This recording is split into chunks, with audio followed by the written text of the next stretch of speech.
La historia que vas a escuchar desarmará muchas certezas y te hará preguntar qué es lo que realmente define el amor y la dignidad.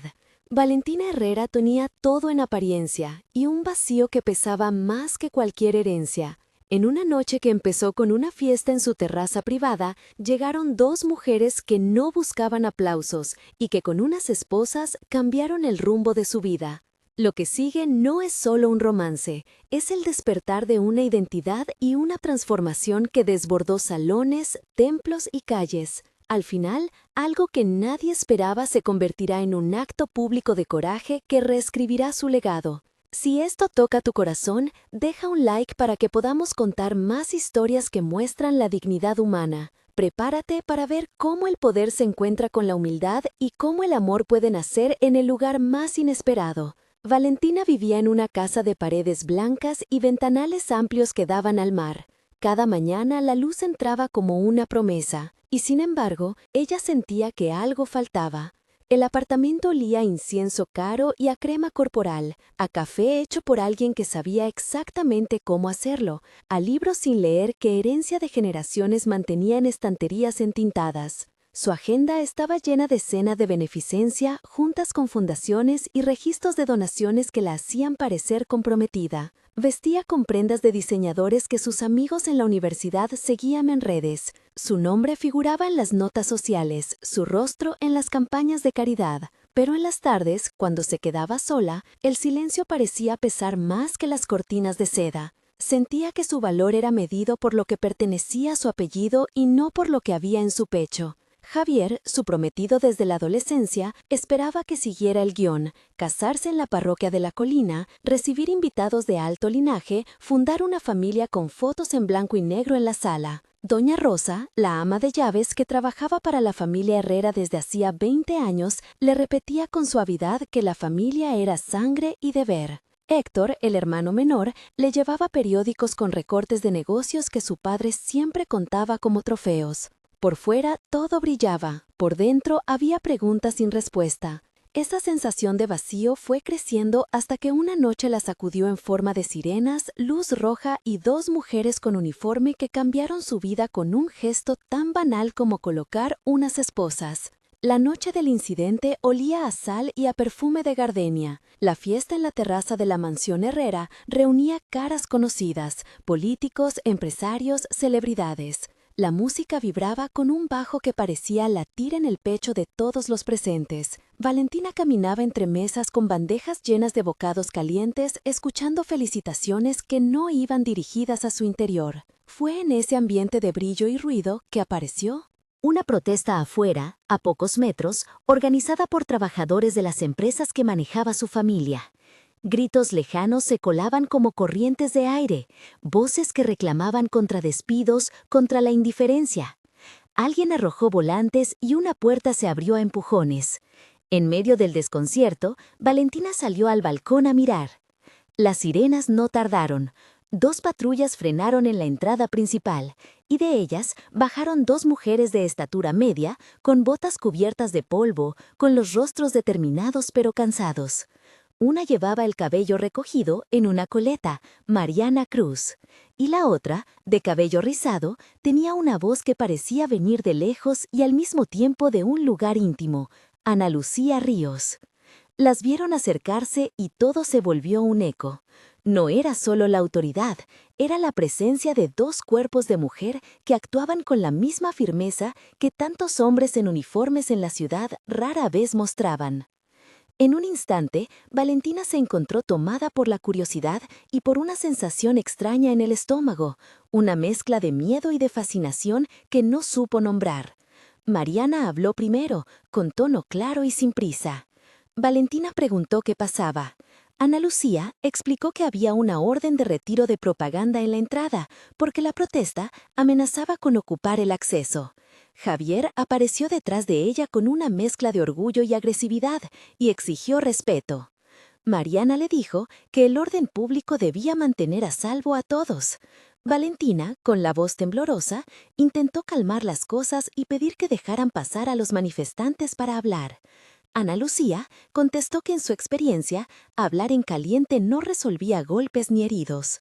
Valentina dio un paso hacia adelante y alguien la empujó. Mariana tomó la decisión que nadie esperaba. La identificó como intrusa en una zona restringida cuando intentó cruzar.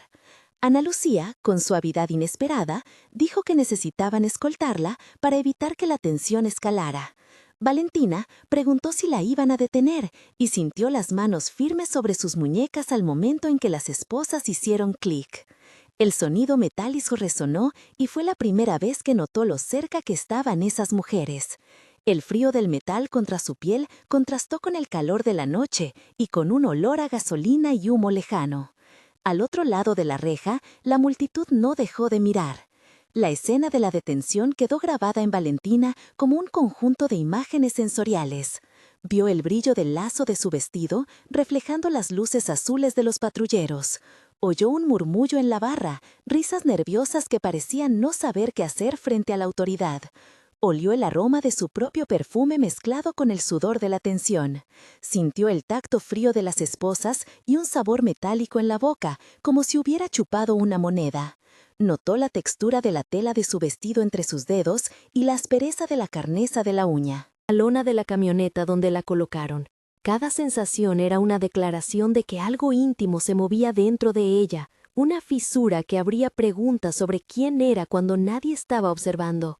Tras aquella noche, en la comisaría, las dos mujeres se presentaron con nombres y una calma que desarmó a Valentina. Mariana habló con una voz que no buscaba imponerse sino explicar. Su tono era firme sin ser hostil. Ana Lucía añadió comentarios cargados de humor seco que hicieron que, por un minuto, Valentina olvidara la situación. En la sala de interrogatorios, la luz fluorescente arrojaba sombras y la mesa olía a limpiador. Valentina no estaba acostumbrada a esa franqueza. Al salir, en lugar de amenazas, las oficiales le ofrecieron una opción: presentarse en audiencia y cumplir con servicio comunitario en un centro donde se apoyaba a trabajadores despedidos para mediar y conocer las causas que habían llevado a la protesta. Era una decisión administrativa y elegante, casi simbólica. Javier no lo aceptó, y hubo gritos, pero Valentina sintió que aceptar sería una forma de mirar la realidad de frente y de entender algo de su propio vacío.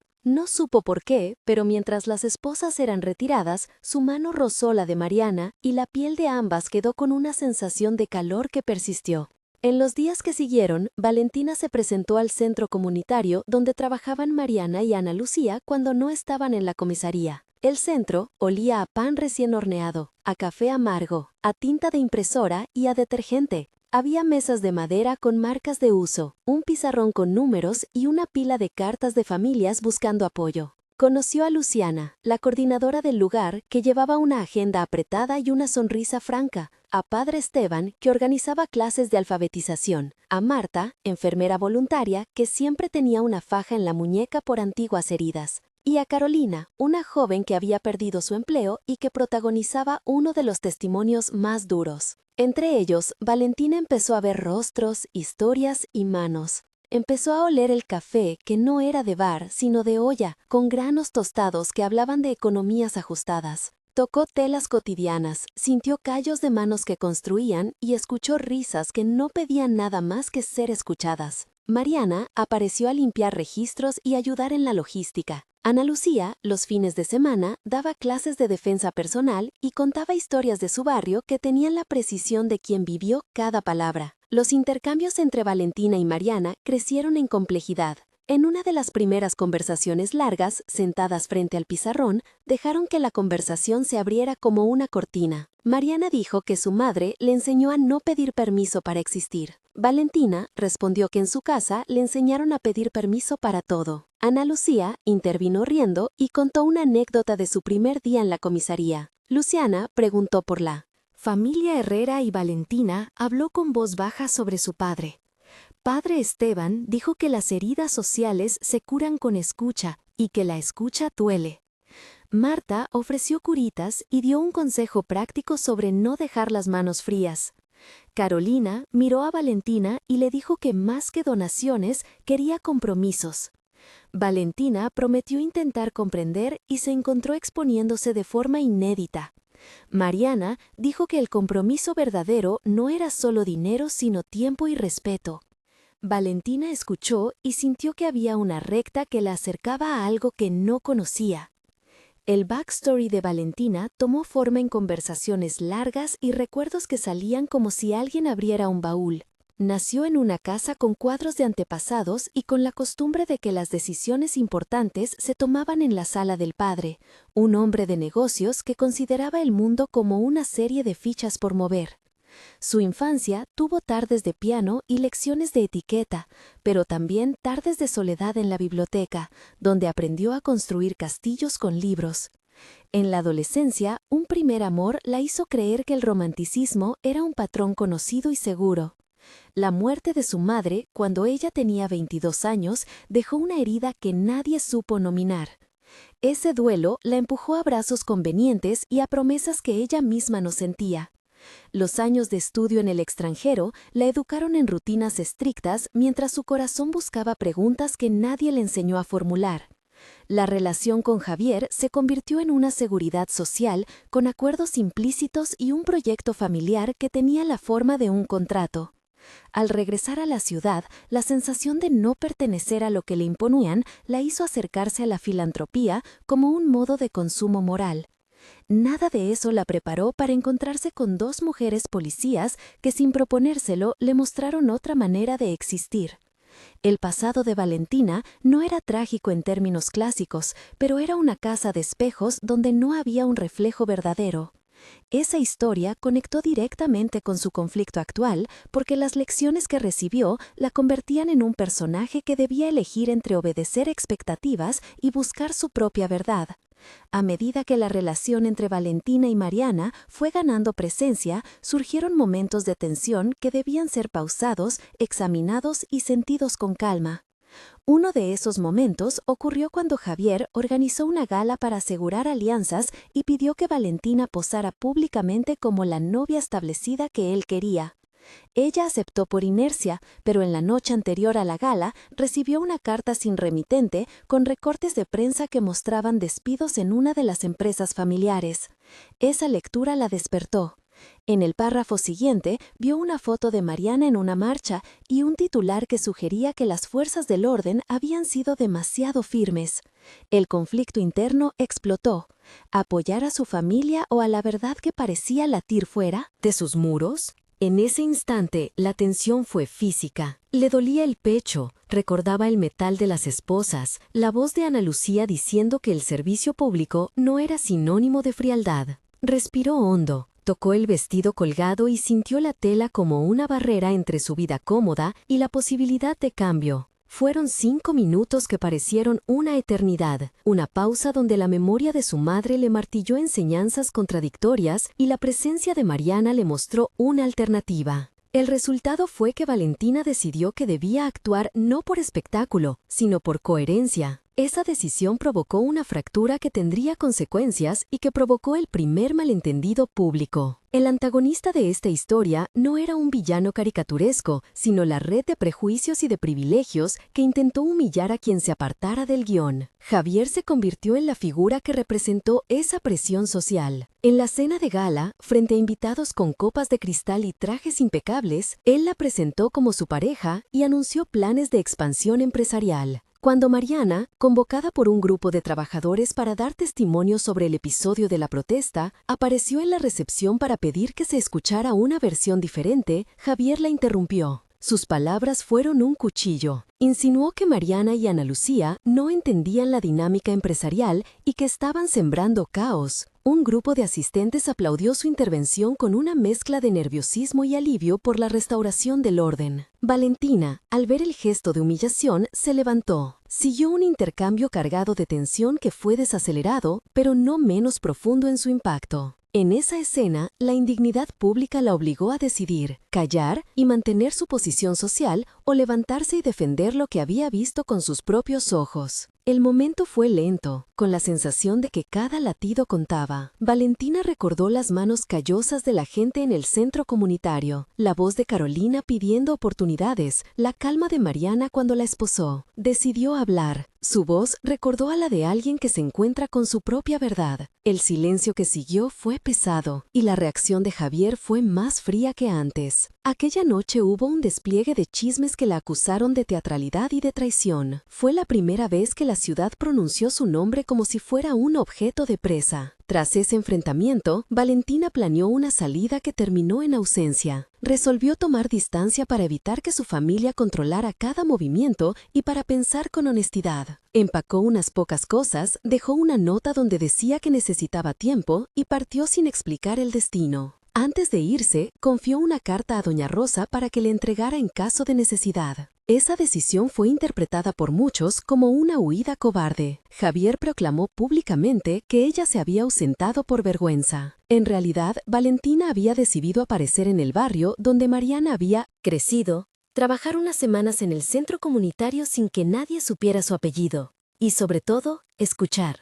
Durante su ausencia, una serie de rumores se propagó: que Valentina había sido arrestada por escándalo, que estaba enamorada de la ley, que había perdido la razón. Nadie supo que en esas semanas ella lavó platos en una cocina comunitaria, que aprendió a limpiar barro de botas, que sintió hambre a las 5 de la tarde y que el sabor del pan recién hecho le parecía ahora una riqueza inasequible. La ausencia preparó el escenario para un malentendido que casi lo destruye todo. Una foto de Valentina en una marcha apareció en redes y fue editada para sugerir que ella protagonizaba un escándalo con Mariana. La ciudad explotó y la sed de espectáculo puso en peligro cualquier posibilidad de reconciliación. La sorpresa que revirtió la duda llegó de la forma más humilde y sincera: una carta manuscrita. La recibió en el centro comunitario, entregada por Carolina con manos temblorosas. La carta no tenía firma, solo trazos de tinta que hablaban de respeto y de verdad. Al abrirla, Valentina encontró palabras que no pedían perdón por ella, sino que explicaban sentimientos que no podían ser ignorados. Mariana había escrito con honestidad, sin florituras, un relato de la noche de la detención y de lo que había sentido al colocar las esposas a alguien que en ese momento no era una mujer de poder sino una persona asustada. La carta describía pequeñas cosas: el temblor de la muñeca de Valentina, el olor del perfume después de las sirenas, el silencio que siguió a la retirada de las esposas. Hablaba de una curiosidad que se transformó en cariño y de la dificultad de sentir algo que no encajaba en su vida profesional. Al leer, Valentina abrió un paquete más, un pequeño presente, un pañuelo tejido por la madre de Mariana con colores que recordaban la costa de su pueblo. El tacto del pañuelo en sus manos la hizo soltar una carcajada quebrada y una lágrima, una mezcla que derramó en voz alta las palabras que ella misma no se había permitido: gracias por verme. La escena fue íntima, un contrapunto a la humillación pública, y no hubo más pruebas necesarias que la letra heredera de una vulnerabilidad humana. El clímax público llegó en la noche del aniversario de la fundación de la ciudad, un evento donde los poderosos se reunían en un salón de baile con lámparas de araña y alfombra roja. Valentina fue invitada por cortesía, pero en su interior sabía que no podía repetir papeles. Mariana y Ana Lucía estaban allí también, pero no como figuras para controlar orden, sino como ciudadanas que habían sido convocadas para recibir un reconocimiento por trabajo comunitario. La sala olía a perfume caro, a cera de muebles y a flores muy arregladas. Las luces eran cálidas, las copas tintineaban y un cuarteto tocaba piezas que hablaban de nostalgia. En aquel mismo lugar, Javier planeó una escena donde reafirmaría su control. Cuando el tiempo para los discursos llegó, las palabras fueron subidas y predecibles. Sin embargo, antes del final, Valentina pidió la palabra. Hubo murmullos, miradas rápidas, y alguien trató de impedirlo. Ella insistió y el micrófono le fue dado. Sus manos temblaban un poco, pero su voz fue clara. Habló de dignidad, de trabajadores despedidos, de errores cometidos por aquellos que piensan que la filantropía es una vacuna contra la culpa. Habló de las esposas que una vez apretaron sus muñecas y de la mano firme que no fue humillación, sino cuidado. Dijo el nombre de Mariana en voz alta y contó la historia de la carta y del pañuelo. Luego hizo algo que nadie esperaba: se arrodilló. Se arrodilló no frente a un hombre o a una tradición, sino frente a una mujer que la miraba con la sorpresa dibujada en los ojos. Fue un gesto cargado de simbolismo, un pedido de que su elección fuera respetada y que el amor pudiera expresarse sin teatro. En esos segundos, la música pareció detenerse y el aire fue solo respiración. Hubo un silencio denso y luego aplausos divididos. Javier la miró con ira y con incredulidad. Algunos invitados se fueron, otros se quedaron y aplaudieron con lágrimas. Mariana, con una expresión que mezclaba incredulidad y ternura, se acercó lentamente. Hubo 8 intercambios de palabras en pocos minutos, que fueron intensos y sin ruido superfluo. Valentina dijo que no quería esconderse más. Mariana preguntó si estaba segura. Valentina respondió que nunca había estado tan segura. Ana Lucía sonrió y dijo que la ciudad necesitaba más verdad. Javier gritó que aquello era una farsa y que le estaban robando el apellido. Luciana pidió calma y ofreció que la fundación organizara mesas de trabajo. Padre Esteban habló de perdón y de reconstrucción social. Marta pidió que las acciones se tradujeran en empleo real. Carolina aplaudió y pronunció un nombre que sería recuerdo: dignidad. Cada frase estaba llena de resonancias. El gesto de arrodillarse marcó un antes y un después. No fue una propuesta en sentido clásico, pero sí fue una exposición pública de afecto que validó a 2 mujeres frente a la ciudad.